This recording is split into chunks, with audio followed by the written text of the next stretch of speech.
stimulus? Things happen. Everything that happens is a stimulus. Stimulus, response. So there is stimulus and there is response. Who said that if somebody slaps you on one cheek, you should show the other cheek? Who said that? The Bible said that. Okay, Jesus said that. How many of you would do it? This is an experiential program for leaders. If somebody slaps you on one cheek, you will show the other cheek. Anybody here who will do it? No? Okay, what will you do? Slap back. Oh my God. Okay, what will you do? Slap him twice. Oh my God. Okay, what is this? Sorry?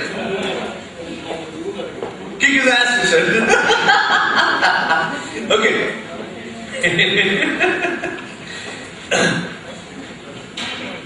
What if the person who slapped you is a small baby, no small 4-year-old baby, 5-year-old baby, slapped like this?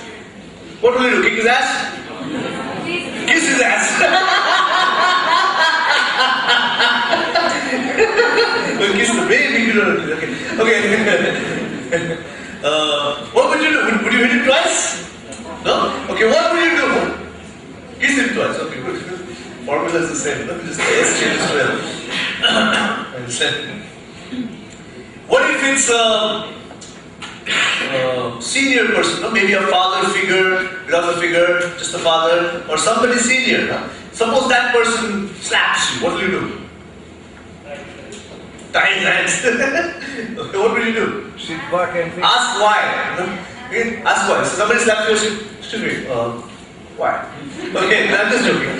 What if the person who slaps you is a huge guy, drunk completely, in the middle of a crowded place, he slaps you, what will you do? Run, kick him. See, different. All I'm saying is that no formula works in every situation. Except for some formulas which I will give you, which you can test in different situations. Okay? And another thing that I'm saying is, please don't react, respond. Leaders respond, they don't react. Because whenever there is a stimulus, some of us have an automatic response. Somebody slaps you on one cheek, what do you do? I'll hit him. Pause to find out why. A little more detail, specifically what the situation is, so that you can respond appropriately in the moment. So there is stimulus, there is response. In between stimulus and response, there is a pause. In this pause, you can pretty much shape your future. Stimulus, response, pause.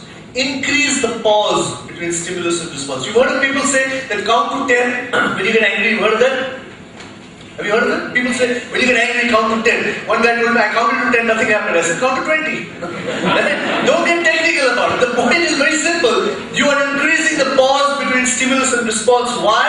Because even if you're feeling angry, if you're thinking that, oh, this is not fair, this is not right, you are not allowing it to come to the saying and the doing, because people judge you based on what you say and what you do. I did a training for High Court and Supreme Court judges, the law, Ministry of Law.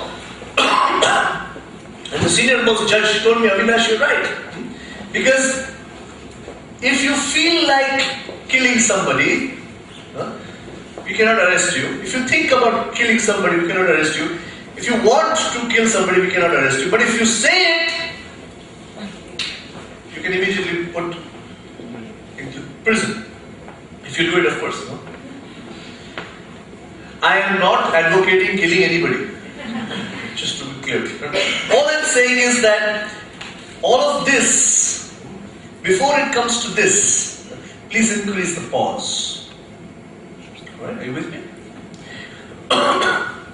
While we are on this, what are we talking about? Why are we doing this? It's very simple. From a professional standpoint, from a leadership standpoint, from a success standpoint, always do what you say. Professionalism. Always think before you say. Then there's more integrity, because the higher you are in terms of position, the more every word you speak is taken seriously or not. For example, even if you are in a position of leadership and if you give an advice to somebody, that advice will be taken as an order. sometimes if it's mistaken. Are you with me? So everything that you say needs to be thought out well before you say it. I'll give you an example from my own country. Mahatma Gandhi. You know him?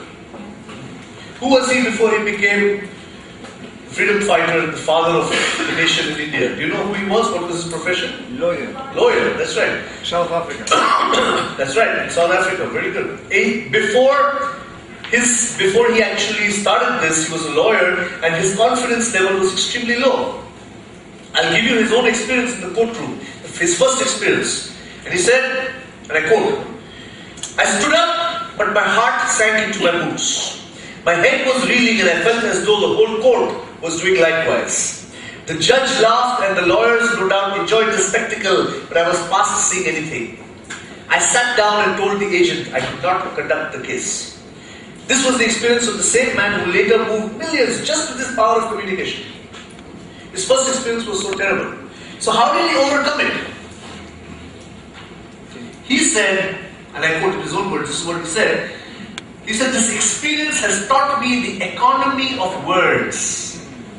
Ladies and gentlemen, and friends, so economy of words. We know about economy when it comes to money. He said, "I can give myself a certificate that a thoughtless word has never escaped my tongue nor my pen." How many of us, ladies and gentlemen, can give ourselves even half that certificate? Very simple, nothing great, nothing fancy. A thoughtless word has never escaped my tongue nor my pen.